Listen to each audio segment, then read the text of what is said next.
Hey guys, welcome back. So for this one, we are jumping back into the Thor series for what is yet and still the chase for the Black Infinity Stone. So if you're new to the channel, be sure to subscribe to catch the spills every week. And don't forget to hit that bell up top so we can squad up in the comments for the first hour. Alright, so with how this begins, we start off with a flashback, which goes not too far back from the present day, with Doom thinking back on his invasion of Hell, which eventually led to Hela willfully surrendering. And for Doom, who at this current time is making his way further into the past, to the ceremony of Bohr's sorcerers in Niflheim, he thinks back on Hela's surrender and how it was so abrupt, with her also mentioning, "How is your arm, Victor?" And as Doom travels back through time, it dawns on him that Hela knows something that he doesn't. But just after this, we go to Bohr's vault, which is what Doom used to make his way back in time. And at this point, Thor has made his way here after following Doom and seeing Doom disappear. But for Thor, not long after arriving here, he's then met by his older little sister Laosa, who had seen Doom travel through the time storm. And with Thor asking her about Doom, she's like, yeah, he was here and then he went through the time storm. Was I supposed to stop him? But then there's a bit of back and forth between the two of them, because Thor would prefer that Laosa be somewhere safe. But then she just tells him that the Thor from her time told her that she needs to be here. And this convinces Thor that he must have said that in the future for a reason. So he more or less lets her know that it's fine that she could come, but to leave Doom to him.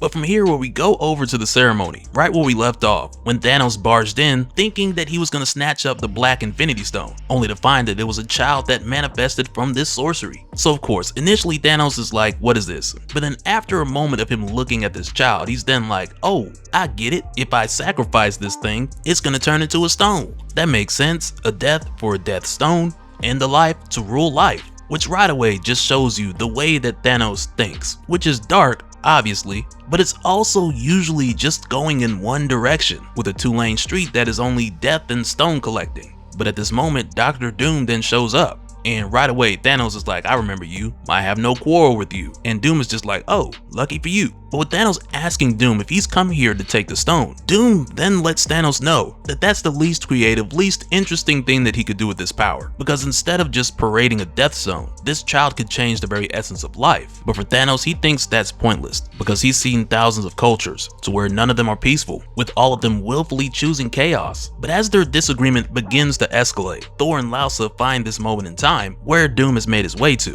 But with Doom failing to convince Thanos that regardless of people and life forms being willfully chaotic, it doesn't matter because Doom plans to control them. But for Thanos, mind control really isn't his thing. He's just like, let them all die with dignity. And right there is kind of like, okay, we kind of passed the point of talking, because Thanos, he just goes for the kill. But then quickly, Doom puts his arm out in front of the child, which then causes Doom's flesh to boil with a pain that is unbearable and unfamiliar, which for Doom, that says a lot. But also at this point, Thor steps in, throwing Mjolnir right in Thanos' face, because at the least, Thor and Doom are in agreement as far as not killing this child. And really, we don't know if Doom plans to do that later throughout the course of his plans of controlling life, but at least in this moment, Thanos' decision is the minority choice. So it kind of puts him up against everyone in the room. And those odds don't get better when Bohr steps in. And I don't even know why, but it's funny to me when everyone's head turns as soon as Bohr walks in.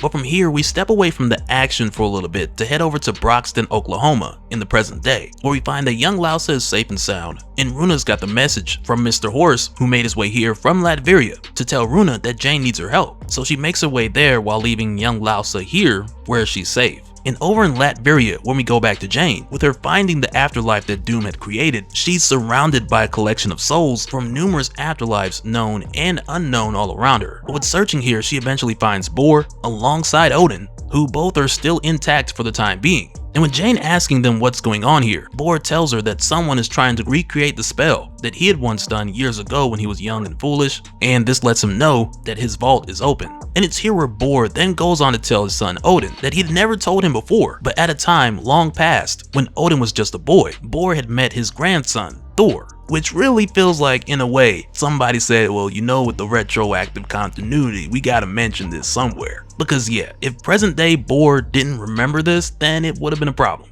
But with us going back to the ritual in ancient Niflheim, upon Bohr's arrival, Thor gives him this speech telling Bohr that failure is the gods' trap. Their purpose is to guide life, protect life, and in that, they fail. And it's in their failure where the gods want to alter life at their own convenience, but it's not their right to do so. But mid-speech, Thanos is like, I ain't hearing that. So he interrupts Thor, telling him that rights are a delusion of the weak, and with a mean right hook, Thanos tells Thor that he should be grateful, and he must know where this miserable universe is heading, because all Thanos is trying to do is help move it along its way, in the direction that it's already going. How kind of him. But Thor then responds to Thanos with his hammer and his words by telling Thanos that the universe is indifferent to him, and that's what Thanos fails to understand. And really with them saying this, I believe that the true answer is somewhere in the middle, because Thanos does have his purpose in the universe, but oftentimes I believe that Thanos thinks more of himself and his significance to the universe as a whole, because even if we look at where we know all of this is eventually going, with Thanos eventually getting the stone somehow, and eventually placing the other stones in Mjolnir. This is just one of countless versions of us seeing Thanos make his pursuit, collect the stones, and I mean, now there's an extra stone, but we've seen Thanos succeed at least to this point of gathering the stones in a number of different ways, because circumstances changed and Thanos overcomes a lot of them. But for me, this is just proof to the idea that if for whatever reason, if Thanos would take Doom's advice and pursue an endgame that had nothing to do with the Infinity Stones and expand his imagination, then it's likely that Thanos would have reached higher levels of power even faster. But even with saying this, I do gotta also mention that none of this probably even matters, because pretty soon we're probably gonna find out that everything we've been seeing is a product of Thanos reshaping time, since he had already won, with Thanos' death notes pretty much reciting what we were told at the conclusion of Jim Starlin and Alan Davis's trilogy, which hailed Thanos Lord of all that is in the far future.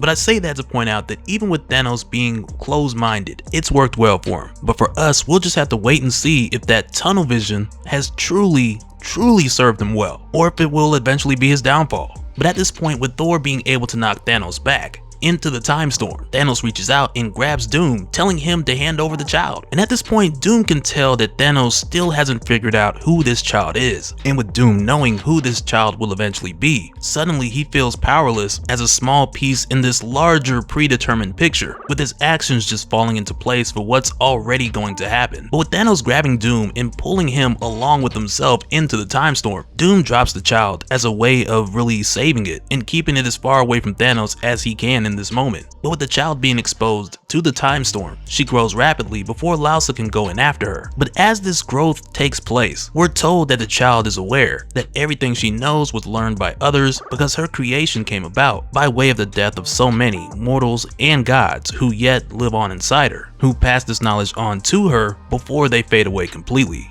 But with Laosa going after this child, she's able to get a hold of her at the edge of the time storm, but just after that, they're then attacked by Varg, who's also shown to us as one of your examples of pure magic, with him being a guy who killed a wolf at the age of 12, but over time he realized that he had more in common with the wolves than the other warriors around him, very similar to the berserkers that we'd seen in the God of War comics. But this encounter really just takes us to seeing Laosa strike Varg, for him then to be absorbed into her sword. But in this moment, there isn't too much that comes out of this, but instead it's just a little something to set us up for later. Because soon after, when a troll, a Valraven, and a few other creatures come after the two of them, they then quickly make their way to completely exit the time storm and get back to Thor. And for Thor, he sees this child aging fast as a similar occurrence to what happened with Laosa, so he really doesn't question it. But with the three of them together, Bohr tells Thor that this child is fuel, nothing more. But then Thor tells his grandfather Bohr to look into the storm so that he can see that this child is so much more than what Bohr believes her to be. And Thor tells his grandfather that she is truly a goddess and she is leaving with him. And with Bohr staring into the time storm, he just freezes, because it's here where he sees his entire time, his rule from beginning to the end.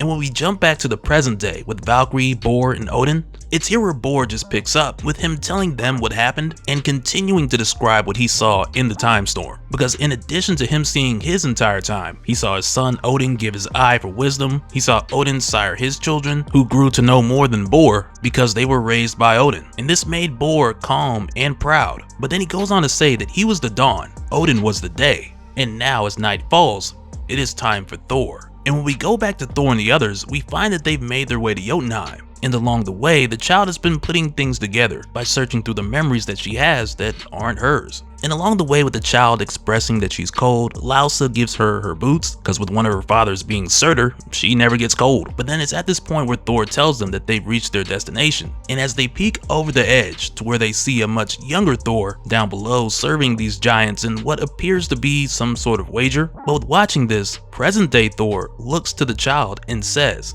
"Hela, I want you to meet your father, Loki."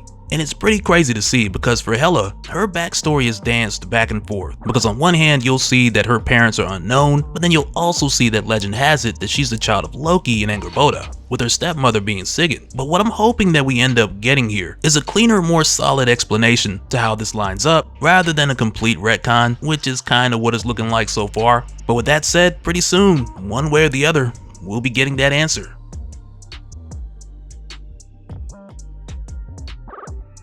And so now real quick, I want to give a special shout out to all the patrons. Thank you guys for all of your support. And for anyone who's new here who wants more information on how to support the channel, I got a link below where you can go to patreon.com/Dopespill.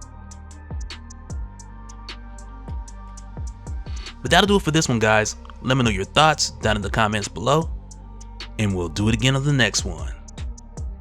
Alright, later.